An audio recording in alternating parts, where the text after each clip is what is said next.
After nearly 5 months, Arizona's sham audit has yet to produce evidence of widespread voter fraud in the 2020 election, and supporters of former President Donald Trump appear to be tired of waiting. The audit of the vote in the state's largest county was originally supposed to last 60 days, but it has dragged on as Arizona's Republican Senate leader tacked on additional reviews and tried to subpoena more election equipment from Maricopa County.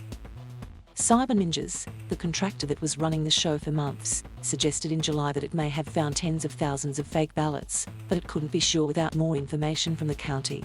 Those claims were quickly debunked.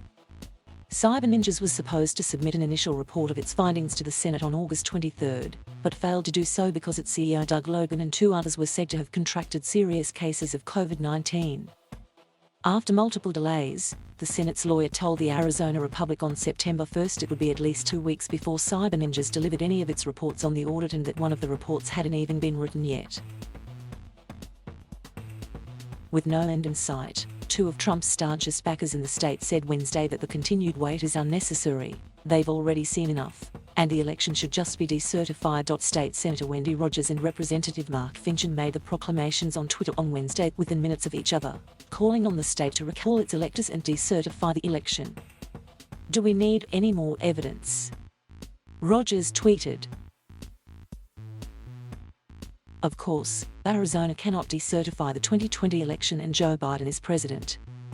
Neither Rogers nor Finchem has a formal role in the ongoing GOP audit, much less any control over the state's electors, Arizona residents who voted in the Electoral College in Phoenix on December 14 and have presumably returned to their normal lives. But Rogers and Finchem's statements reflect a grasping at straws as the Arizona audit and efforts to copy that model in other states have yet to result in anything. August went by not only without a report from Cyber Ninjas but without Trump returning to the White House, a conspiracy theory that was floated by people including MyPillow CEO Mike Lindell and reportedly believed by Trump himself. Lindell held a cyber symposium in South Dakota in August where he promised he'd finally prove that the election was stolen, but that was a bust, too, with one of his own experts telling the Washington Times that Lindell's data didn't prove anything. Just this weekend, Rogers tweeted to her 162,000 followers, "The audit is coming, guys, I promise you. I get a lot of comments asking and people think I can speed it up, but I can't speed it up.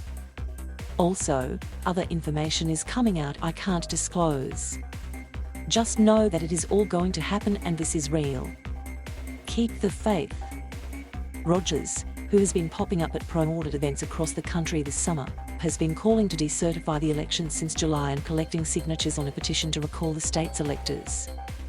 Finchem, an early proponent of the audit, is one of several 2020 election deniers across the country who are running to be their state's top elections officials next year.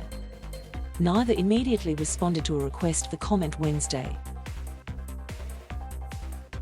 Absent the official confirmation the audit was supposed to have provided already, Rogers and Finchem cited the debunked preliminary audit results and a private canvass.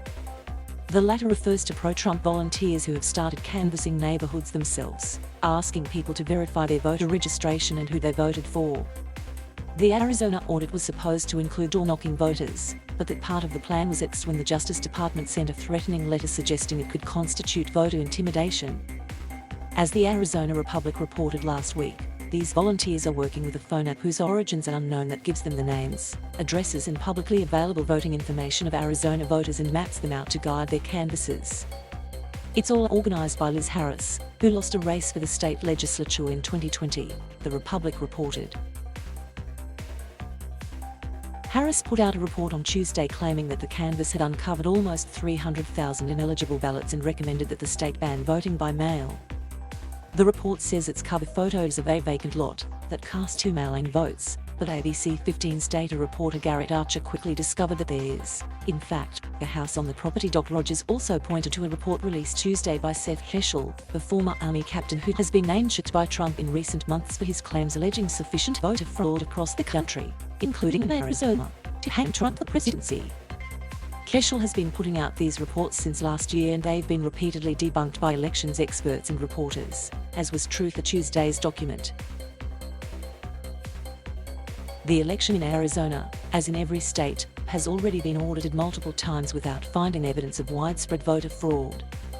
Arizona did its own random hand count of more than 5,000 ballots cast in Maricopa County in November and didn't find a single discrepancy.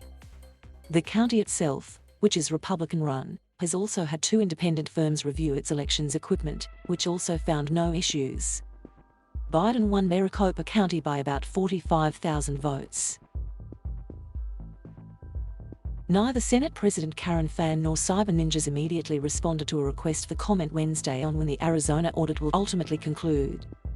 Both Finjan and Rogers tweeted calls Wednesday for all 50 states to start their own audits and to canvass voters.